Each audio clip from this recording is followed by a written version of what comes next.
The storm hit just as I stepped out of the car. Wind whipped my coat around my legs, rain slicing sideways through the streetlight haze. I stood there, heels in a puddle, clutching the small black clutch like it was a weapon, staring up at the crumbling cathedral where my sister's wedding was about to begin. I could have turned around. Should have. But tonight wasn't about her. It was about proving, to myself more than anyone, that I could walk into a hostile room unarmed and still come out whole. Inside, the cathedral had been transformed into some twisted magazine spread, opulent, gold-drenched, and eerily hollow. The scent of white roses and money lingered in the air like smoke. I walked alone through the grand archway, the train of my dress whispering against the stone. Heads turned like compass needles snapping toward scandal. I heard the whispers. Saw the smirks. Still alone, someone murmured behind a champagne flute. Too proud, too picky, another voice said. A trio of women, Joseph's relatives, I guessed, eyed me like a stray dog that had wandered into their penthouse. One leaned into her companion and hissed, "She's the one who built that AI thing. No husband, though. No kids. Just code." I didn't blink. Didn't even smirk. Let them choke on their pearls. Vanessa, my sister, stood beneath a grotesque floral chandelier, laughing too hard at something the groom's father said. Her smile was surgical. Her dress, a glistening wound of tulle and diamonds. She didn't look at me. Not even once. I wasn't part of the family tableau. I was a shadow they hoped would vanish behind the marble pillars. But then, something shifted. An older man at the central table, the one ringed by power like bodyguards, stood. His silver hair slicked back, his eyes sharp as broken glass. Richard Bailey. Uncle of the groom. Boardroom legend. Ruthless billionaire with a trail of ruined rivals in his wake. And he was looking right at me. Not at my dress. Not at my bare ring finger. At me. Then, without breaking eye contact, he bowed. Not a polite nod. A full, deliberate bow. As if I were royalty walking into a war zone. The room stopped breathing. Every gaze turned, from pity to confusion, from disdain to calculation. I knew that look. I'd seen it on venture capitalists seconds before they offered me funding. I'd seen it on competitors just before they realized they were already losing. And just like that, I wasn't the tragedy anymore. I was a variable they hadn't accounted for. Growing up in the Brown household was like being an understudy in a play you were never allowed to star in. Vanessa was the headline act, golden hair, blue eyes, a laugh that could end arguments. At cookouts, relatives handed her sparklers and posed for selfies. I was the one who fixed the outdoor lights when the fuse blew. Nobody noticed. I didn't resent her. I studied her. Like a puzzle with too many pretty pieces and no edge. While she learned how to smile on cue, I reverse-engineered electronics and designed code to beat online chess masters. I remember once asking my mother if she wanted to see my science fair project. She said, after Vanessa's baton recital, "Sweetheart, don't ruin her day." So I learned to stop asking. Vanessa married early, once for love, once for security, and now for power. Joseph wasn't just rich. He was connected. His family had land and secrets. His name opened doors my resumes never could. My parents were thrilled, of course. It was everything they'd wanted. Not for her. For themselves. They invited me like you invite a ghost to a séance, more out of obligation than belief. "We'd love to have you there," my mother had said on the phone. "Just, please don't wear anything too corporate. It's a wedding, not a board meeting." "Noted," I replied. "I'll leave the spreadsheets at home." I wore black. A structured dress with clean edges, like a blade. No sequins. Hair in a low knot. Unapologetically myself. And I walked in alone. The ceremony was theater. A high-budget fantasy with drone cameras and a flower girl whose Instagram had more followers than I did. Vows were exchanged like business deals. Joseph smiled like he'd just acquired a startup. Vanessa glowed like she was finally living the dream, hers, or someone else's. I clapped when required. Drank what they handed me. Sat where they told me. My table was a social Siberia, far enough from the dance floor that I could feel the draft from the emergency exit. I was flanked by two cousins who hadn't seen me in a decade but still managed to look disappointed. "You didn't bring anyone?" one asked, swirling her drink. "No," I said. She laughed like I'd told a joke. "I just figured, you know. A woman like you. All accomplished." I smiled without teeth. "I figured the same thing about you." She blinked. Said nothing else for the rest of the night. That's the thing about these people, they want you to succeed, but only in ways they recognize. Marriage. Children. Matching outfits at Christmas. Build a company, raise millions in capital, speak at conferences, and still, you're just the one who didn't bring a +1. What they didn't see coming was Richard Bailey. And what even I didn't see coming was why he bowed. Because it wasn't out of politeness. It was recognition. Or warning. Maybe both. Compliments are weapons when delivered with a pause. "She's very accomplished," someone said behind me, just as I passed the edge of the ballroom's mirrored wall. The inflection made it sound like a diagnosis. Up front, Vanessa basked under the chandelier's cold light, surrounded by Joseph's clown like a relic in a glass case. His mother, Jessica, sat stiffly beside her, lips too smooth to be natural, smile too tight to be warm. She hadn't spoken to me all night, but I caught her whispering to a woman in pearls, "That's her, yes. The sister. The one obsessed with work." They laughed, not loudly. Just enough. I stepped out of their circle like slipping a noose, heading for the bar tucked beneath a vaulted archway at the edge of the hall. The lights there were dimmer. Quieter. More honest. The bartender slid me a ginger ale without asking. I guess I had that look, the kind that says sober by choice, armed by necessity. I had just taken my second sip when I saw her. Vanessa. Storming toward me in a sea of ivory silk and controlled rage. "I just wanted to check in," she said. Her smile was brittle. "You doing okay?" "I'm fine," I said flatly. "You seem—" "I don't know." "Distant." I raised an eyebrow. "Vanessa, we haven't had a real conversation in 5 years." She gave a laugh, the kind that floats on the surface like oil, meant to smooth things without touching anything below. "Well. You're here now. That counts." I could have asked if she even remembered what city I lived in. What company I'd just sold. Whether she knew a single thing about me that wasn't on the family group text. But I didn't. Because by the time I thought of asking, she was already gone. She didn't wait for answers. She never did. I turned back toward my table. I didn't sit. That's when I heard them. Joseph's uncle and cousin, parked just behind me like vultures with pocket squares. "She's pretty," one muttered, "but cold. The type who files a motion under unnecessary.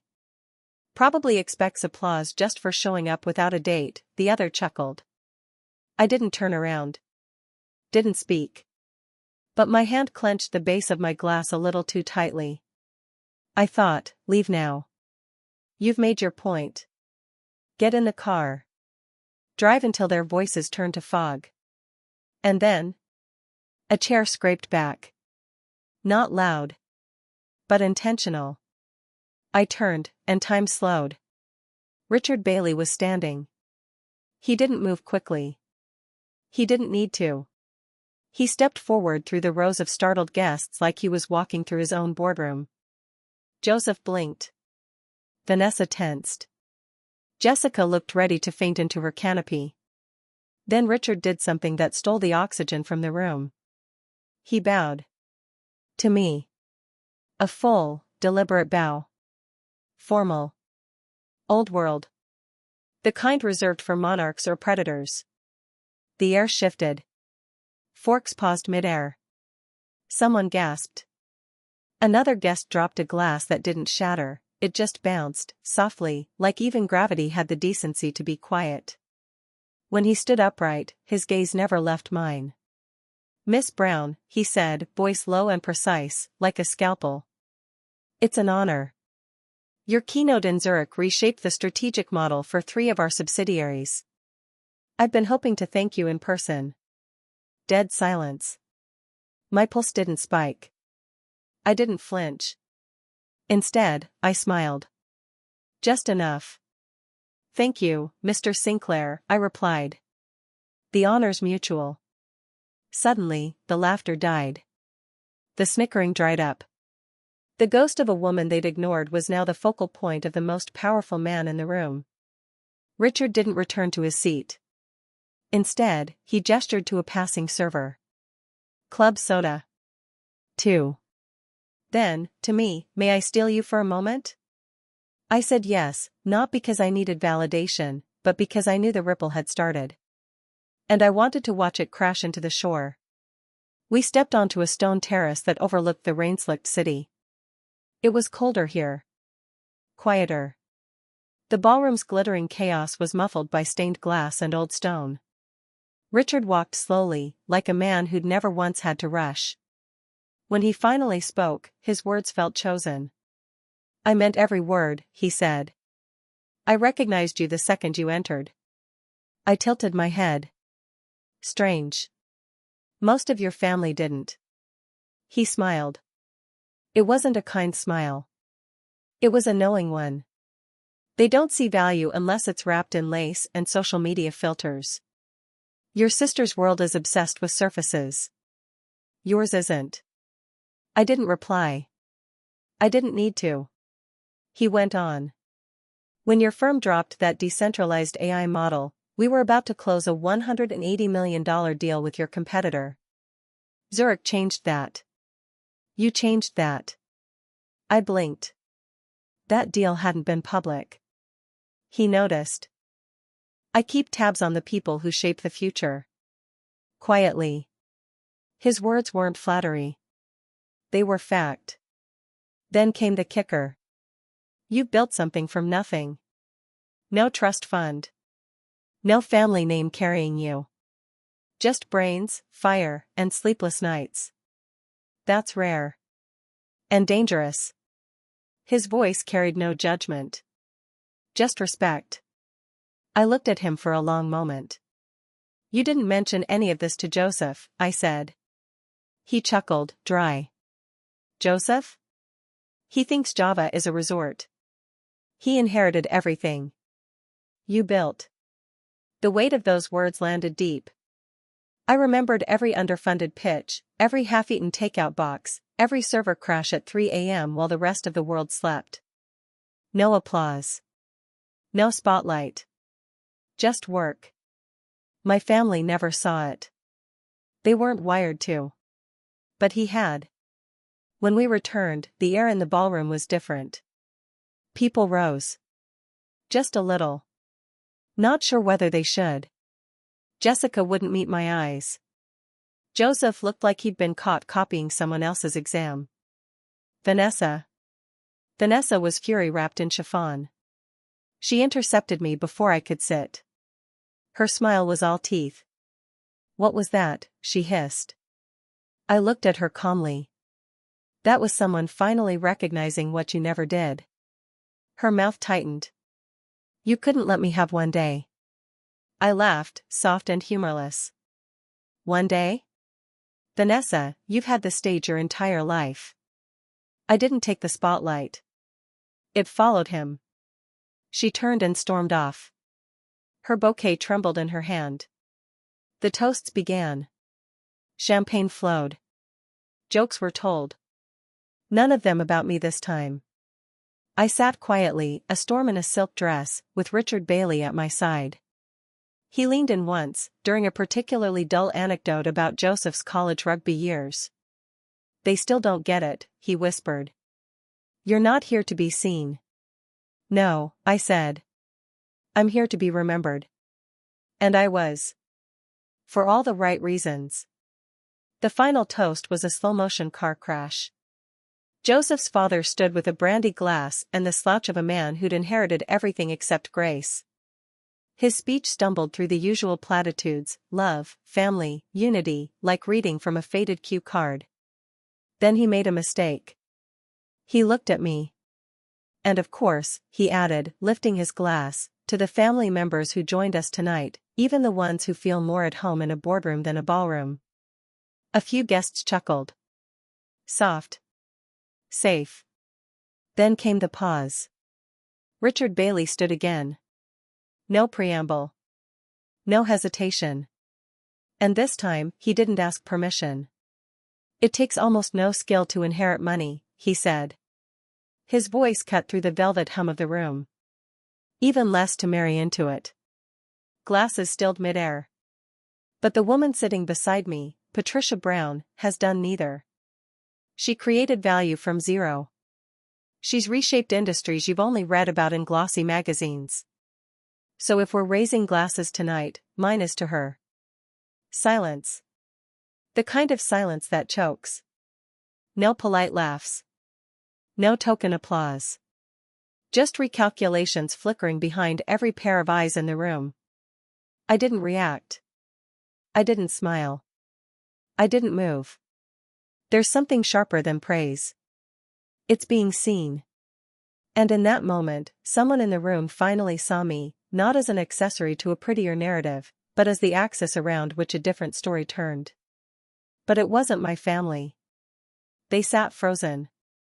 Vanessa, shellacked in wedding perfection, looked like she might fracture if she moved. My mother's hands were clenched in her lap. My father stared ahead, as if trying to remember what my company even did. For decades, I'd wanted this, some flicker of acknowledgement, a moment where I was more than a punchline at family brunch. But now? Now I realized I didn't need it anymore. Later, after the ballroom's gold glow had faded to shadows and the music had dulled into repetition, my mother found me. She approached like someone walking across thin ice, cautious and brittle. "You look beautiful tonight," she said. "Thank you." She nodded, as if that cost her something. "We didn't know about Zurich. Or Mr. Sinclair." "I know. We're proud of you, Patricia." I held her gaze. "Why now?" She blinked. "I don't understand." I leaned in slightly. "Are you proud because someone powerful said I mattered? Or because you finally believe I do?" She didn't answer. Just reached for my hand. Squeezed. As if that could rewrite history. I let her hold it for a moment. Then I let go. Outside, the night air was colder than I expected. The lights from the windows flickered like they were trying to hold on to something already gone. I didn't go back in. Not because I was finished, but because the performance was. Vanessa caught up with me by the steps. "I didn't know he knew you," she said. "Uncle Richard." I had no idea. "You never asked." Her mouth tightened. "That's not fair." "No," I said. "It's just true." She looked away, defensive now, like a boxer who knows the next hit is coming. "You always made me feel like I wasn't enough." I blinked. "Funny. You and Mom always made me feel like I was too much." That was the last thing we said. She didn't follow me. I stood alone on the gravel path while the music inside turned brighter, cheaper. The fairy tale carried on, dancing, champagne, curated joy. But I wasn't the outsider anymore. I was the one who had exited before the third act turned cliché. A few guests trickled out toward the valet. Some offered polite nods. One man, a junior exec from a firm I'd absorbed years ago, approached nervously. "I didn't realize you were that Patricia Brown," he said, half smiling.